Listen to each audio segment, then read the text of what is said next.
প্রয়াত চিত্রনায়ক সালমান শাহ হত্যা মামলার আসামির বিরুদ্ধে ফাঁসির রায় দিয়েছেন আন্তর্জাতিক অপরাধ ট্রাইব্যুনাল। সালমান শাহ হত্যা মামলায় সাবেক স্ত্রী সামিরা ও খলনায়ক ডন সহ সব আসামি ফাঁসি দিয়েছেন আদালত। আত্মসমর্পণ করে আদালতের কাছে দুই হাত জোড়ে কেঁদে কেঁদে নিজের ফাঁসি নিজে চেয়ে যা বলেন ডন। সামিরা এবং ডনকে যদি রিমান্ডে আনলে অটোমেটিক বের হয়ে যাবে, দেরি করলেই আবার সেই 29 বছরে পৌঁছাবে। আসসালামু আলাইকুম সম্মানিত প্রিয় দর্শক, অবশেষে কিন্তু সালমান শাহর মামলা এবার কিন্তু নতুন মোড় নিয়েছে। হ্যাঁ দর্শক, আসামি সালমান শাহর স্ত্রী সামিরা হক এবং ডন কিন্তু পাচ্ছেন কঠিন শাস্তি, কারণ সালমান শাহকে দুনিয়া থেকে সরিয়ে দিয়ে তারা যে ভুল করেছে সেটা কিন্তু এবার ধীরে ধীরে কিন্তু বুঝতে পারছে। হাজার হাজার লক্ষ লক্ষ জনতা কিন্তু নেমে গিয়েছে সালমান শাহর খুনিদের কঠিন শাস্তি দেওয়ার জন্য। আর এতদিন মানুষ জেনে এসেছে তার দীর্ঘ 29 বছর পর এবার কিন্তু অবশেষে এসে সালমান শাহ দুনিয়া থেকে চলে যাওয়ার আসল রহস্য কিন্তু ফাঁস হয়েছে।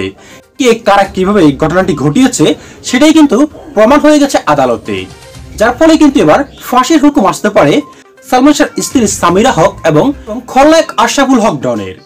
দর্শক, আপনারা ভিডিও শুরুতে কিছুটা অংশবিশেষ দেখে আশা করি বুঝতে পেরেছেন আমাদের আজকের এই ভিডিওটা ঠিক কতটা গুরুত্বপূর্ণ এবং ঠিক কোন বিষয়টিকে ইঙ্গিত করছে। তাই আপনার কাছে বিশেষ করে অনুরোধ থাকবে দর্শক, আমাদের আজকের এই গুরুত্বপূর্ণ প্রতিবেদনটি একটু স্কিপ না করে একেবারে সম্পূর্ণ দেখবেন, কিন্তু কারণ আমরা খুবই কষ্ট করে কিন্তু এক একটি প্রতিবেদন আপনাদের জন্য তৈরি করি।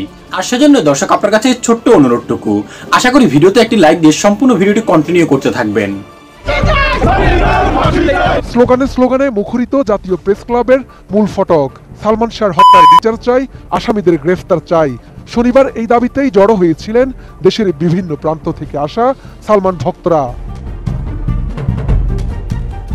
দীর্ঘ 29 বছর ধরে বিচার না পাওয়ায় ভক্তরা তাদের বক্তব্যে রাষ্ট্র ও প্রশাসনের ভূমিকা নিয়ে প্রশ্ন তোলেন। তাদের অভিযোগ, অপমৃত্যুর মামলা হত্যা মামলায় হস্তান্তর হওয়ার 11 দিন পেরিয়ে গেলেও এখনো আসামিদের গ্রেফতার না করাই প্রমাণ করে রাষ্ট্র ন্যায় বিচার প্রতিষ্ঠা করতে ব্যর্থ।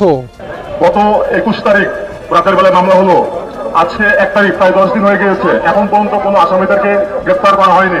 এটা ষড়যন্ত্র ছিল, এটা আত্মহত্যা বলে চালিয়ে দেওয়া হয়েছিল। মানববন্ধনে উপস্থিত সালমান ভক্তদের হাতে নানা স্লোগানের প্ল্যাকার্ড, ব্যানার, ফেস্টুন দেখা যায়। সেখানে তারা ঘটনার সাথে জড়িতদের দ্রুত গ্রেফতার ও ফাঁসির দাবি জানান। এছাড়া মামলার আসামিদের আগাম জামিন ঠেকিয়ে দ্রুত বিচার কার্যক্রম শুরু করতে 5 দফা দাবিও দিয়েছেন সালমান ভক্তরা। আমরা চাই যে 12 বাতারি সামিরাকে আইনের আওতায় এনে তাকে ফাঁসি না দিয়ে তাকে খরচ পাইয়া দেওয়া হোক। আমাদের একটাই দাবি, যেন সামিরাকে অ্যারেস্ট করা হোক এবং অবিলম্বে দ্রুত গতিতে আমরা এটা নিষ্পত্তি চাইছি। এর আগে 20 অক্টোবর অপমৃত্যুর মামলাটি হত্যা মামলা হিসেবে দায়েরের নির্দেশ দেন আদালত। ওই দিন রমনা থানায় 11 জনকে আসামি করে মামলা দায়ের করেন সালমান শাহর মামা আলমগীর কুমকুম। 1996 সালের 6 সেপ্টেম্বর ঢাকার ইস্কাটনের বাসায় ফ্যানের সঙ্গে ঝুলন্ত অবস্থায় সালমান শাহর মরদেহ উদ্ধার করা হয়। এরপর একে একে থানা পুলিশ, সিআইডি, র্যাব, পিবিআই সহ একাধিক সংস্থা তদন্ত চালায়। সব প্রতিবেদনেই ঘটনাটিকে আত্মহত্যা বলা হলেও সালমানের পরিবার তা মানতে নারাজ। একজন আইনজীবী, আমি নিজেও সালমান শাহর একজন ভক্ত। তো আমরা 2017 সালে আন্দোলন করেছি এটা নিয়ে। আর যখন এটা তো তখনকার সময়ে এটাকে আত্মহত্যা বলে চালিয়ে দেওয়া হয়েছিল, কিন্তু 29 বছরের পরে যে তারাটা পিবিআই, যে বনোজ কুমার মজুমদার সাহেবের নেতৃত্বে পিবিআই যে একটা রিপোর্ট দিয়েছে, এটা আমরা পর্যালোচনা করে দেখেছি। এর মধ্যে অনেক হেরফের হয়েছে এবং বনোজ কুমার মজুমদার সাহেবের সাথে আমার পার্সোনাল রিলেশন ছিল, পরিচয় ছিল। ধানমন্ডি 4 নম্বরে ওনার হেড অফিস আমি গিয়েছি। তো একদিন আমি জিজ্ঞেস করলাম যে দাদা, আমি তো সালমান শাহ ভক্ত, আপনার রিপোর্টটা আমাদের মন মতো হয় নাই। তো ভাই, যেটা আসছে এটাই দিচ্ছি, এক কথায় উত্তর দিচ্ছি। আসলে এটা একটা হত্যা ছিল, it was not suicide, planning murder. কারণ তারা সালমান শাহ যদি আত্মহত্যাই করতো তাহলে তো সে প্রেস ক্লাবের সামনে সংবাদ সম্মেলন করে তার জীবনের নিরাপত্তা চাওয়ার প্রয়োজন ছিল না। তার স্ত্রী সামিরার লোকে তার অনেক ঝামেলা ছিল, এটা তার মামা কুমকুম ভাই জানতো, তার মা নীলা চৌধুরী জানতো, সবাই জানতো তার যে ফ্যামিলিগত এই সমস্যাটা। মানে সামিরা যে কোনো বিষয় নিয়ে তাকে সন্দেহ করতো, বা এই যে শাবনুরের লোকে ছবি করতে পারবে না, এটা আলটিমেটাম দিয়েছিল। সালমান শাহ যদি আত্মহত্যাই করবে, ফেনে ঝুলাইবে কেন? তার লাইসেন্স করা রিভলভার ছিল। সালমান শাহ একটা সম্ভ্রান্ত ফ্যামিলির ছেলে, সিলেটের। আমার বাড়ি সিলেটের সম্ভ্রান্ত ফ্যামিলির ছেলে। তার ফ্যামিলির সবারই লাইসেন্স করা অস্ত্র আছে। কোমরে অস্ত্র থাকতে সে কেন ফেনে লটকাবে, ফেনে ঝুলবে? আপনারা দেখেন প্রশ্নগুলা সুরতাল রিপোর্টে যেগুলো আসছে, একটা মানুষ হত্যা হইলে পরে এই যে মানে গলাতে দড়ি দিয়ে আত্মহত্যা করলে তার জিহ্বা বেরোবে, কোথাও রিপোর্টে কিন্তু জিহ্বা বের হয় নাই, কন্ট্রোনালি ভেঙে যায়। আমরা যারা আইনজীবী হিসাবে আমরা যারা পোস্টমর্টম রিপোর্ট আমরা পর্যালোচনা করি, কন্ট্রোনালি এটা ভেঙে যায়। যেখানে ইয়ে করবে ফ্যানটাতে ঝুলবে, এটা অনেকটা বাঁকাতেরা হয়ে যায়, এরকম একটা বিষয়। ওইখানে কোনো সিমটম নাই, সামিরার মুখে আত্মহত্যা। একজন সুপারস্টার তখনকার সময় এবং এখনো still now his superstar all over Bangladesh, এখনো আমাদের কাছে সে সুপারস্টার। সে দড়িটা কোথা থেকে আসলো? এই যে একটা লাল রশি, লাইলনের রশি, এটা কি একজন সুপারস্টার কখনো বাজারে যায়? সালমান শাহ আমলে আমি ক্লাস 8-এ পড়তাম, আমি সালমান শাহ অত্যন্ত ভক্ত ছিলাম। এই দেখেন আমার চুলের কাটিং, আমি কিন্তু এখনো সালমান শাহই ফলো করি। আমার 46 বছর বয়স, আমি সালমান শাহই ফলো করি। এই দড়িটা কে কিনলো? দড়িটা কোথা থেকে আসলো? এটা কেউ প্রশ্ন করে নাই। একটা বাসার মধ্যে, একটা পার্সোনাল বাসা, ক্লোরোফর্ম থাকবে কেন? আলামত হিসেবে পাওয়া গেছে, সিরিজ পাওয়া গেছে, তারপর তো আত্মহত্যা দেখছে।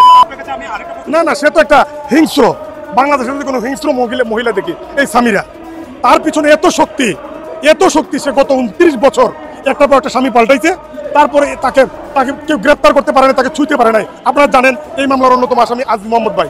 হ্যাঁ, এটা বিশ্বের মাফিয়াদের একজন, এটা ভয় পাবে স্বাভাবিক। আগের পুলিশ প্রশাসন ভয় পাইছে এটা। এখন দেখেন এখনো কেন এই আত্মহত্যা মামলাটাকে ঢাকার 6ষ্ঠ আদালত মহানগর হত্যা মামলা হিসাবে এটা অ্যাকসেপ্ট করেছে। রমনা থানা একটা হত্যা মামলার আসামি কেন পলাতক থাকবে? আর পুলিশ অফিসার উনি ওসি সাহেব কেন বলবে যে আমরা টেকিংয়ে রাখছি? এটা তো গোপনীয় বিষয়।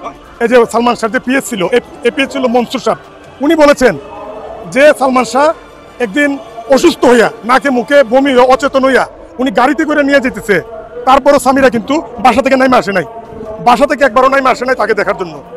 এবং কষ্ট করেন, এবং দেখা গেছে সালমান শাহ একদিন বলেছিল, মনসুর কি বলছে যে মনসুর নারী জাতিকে বিশ্বাস করবে না, মায়ের জাতি শ্রদ্ধা করবি, সম্মান করবি, বিশ্বাস করবি না। এটা তার কত বড় একটা হৃদয়ের, মানে আমরা যে আহ করে একটা উচ্চারণ করি শব্দ, এই ধরনের একটা শব্দ, মানে সে যে মানে ফ্যামিলিতে কি ধরনের অশান্তিতে ছিল। আমি কুমকুম ভাইয়ের সাথে কথা বলেছি, একটু আগে আমি অনলাইনে কথা বলেছি। উনি সোমবারের টোটাল ফাইল নিয়ে আমার চেম্বারে আসবেন। আমার কথা হলো, কুমকুম ভাই নিজেই বলছেন, আমাদেরকে বলছেন যে সালমান শাহ কিন্তু ওই দিন রাত্রে বলছিল যে মামা আমি চলে আসবো, সিলেটে এসে কয়েকদিন থাকবো, আমার খুব একটা আনিজি লাগতেছে, অশান্তি লাগতেছে, সিলেটে এসে থাকবো, আর সকালে সামিরাকে ডিভোর্স দিয়ে আমি চলে আসবো। এই কথা বলার পরে সারা রাত্রব্যাপী তার উপর একটা পৈশাচিক নির্যাতন চালাইয়া, মানে একটা মানুষকে মারতে গেলে একটা সুপারস্টার সারা বাংলাদেশের মানুষের চোখে এখনো, আমার বাবা মা সবাই এখনো সালমান শাহকে ভালোবাসে। আমার গত ইন্টারভিউ থেকে আমার মা আমাকে ফোন দিয়েছে, বা তোমার ইন্টারভিউটা খুব দারুণ হয়েছে। আমার কথা হলো, একটা সুপারস্টার কে এইভাবে নির্যাতন করে মারছে, আসলে হত্যা কোনোদিন গোপন থাকে না, এটা সবাই জানে। এইবার যদি একটা জিনিস হইতে পারে, তদন্তটা যদি দ্রুত হয়, তাইলে হত্যাকারীরা সামিরা এবং ডনকে যদি অ্যারেস্ট করে ফেলে, রিমান্ডে আনলে অটোমেটিক বের হয়ে যাবে। দেরি করলেই আবার সেই 29 বছরে পৌঁছাবে। এটা আমি সংবাদ মাধ্যমে বলে দিলাম। সম্মানিত দর্শক শ্রোতা, আজকের যে প্রতিবেদনটি আপনারা এক এক করে সম্পূর্ণ বিস্তারিত দেখেছেন দর্শক, এই সম্পূর্ণ বিস্তারিত তথ্যগুলি দেখার পর দর্শক আপনার কি মনে হয়, এই খলনায়ক আশরাফুল হক ডন এবং সালমান শাহর স্ত্রী সামিরা হকের কি সত্যি কি ফাঁসি হওয়া দরকার নয়? কারণ তারা বাংলা চলচ্চিত্রের যে একটা ক্ষতি করেছে এবং একটা মায়ের বুক খালি করে দিয়েছে দর্শক, এটা কিন্তু একেবারে কিন্তু দণ্ডনীয় অপরাধ ছিল, যার ফলে স্বৈরাচার হাসিনা সে সময় এর বিরুদ্ধে কোনো ব্যবস্থা না নিলেও এবার কিন্তু একেবারে কিন্তু সত্য একেবারে হাতানাতে কিন্তু বেরিয়ে এসেছে। কারণ সালমান শাহ কিন্তু একজনের সম্পদ ছিল না, সালমান শাহ ছিল গোটা দেশের সম্পদ, যে বিশ্বমঞ্চে কিন্তু বাংলাদেশকে ভবিষ্যতে উজ্জ্বল করতে পারত। দর্শক একবার চিন্তা করে দেখুন তো, সে সময় যদি সালমান শাহ শাহরুখ খান এবং সালমান খানের সঙ্গে দেখা করতে পারে দর্শক, তার পজিশনটা আজকে কোথায় থাকতো একবার চিন্তা করে আপনি বলুন। এবং ভিডিওতে একটি লাইক দিয়ে আশা করি চ্যানেলটি অবশ্যই সাবস্ক্রাইব করে দিয়ে যাবেন। দর্শক আজ এ পর্যন্তই, আশা করি সকলে অনেক ভালো থাকবেন।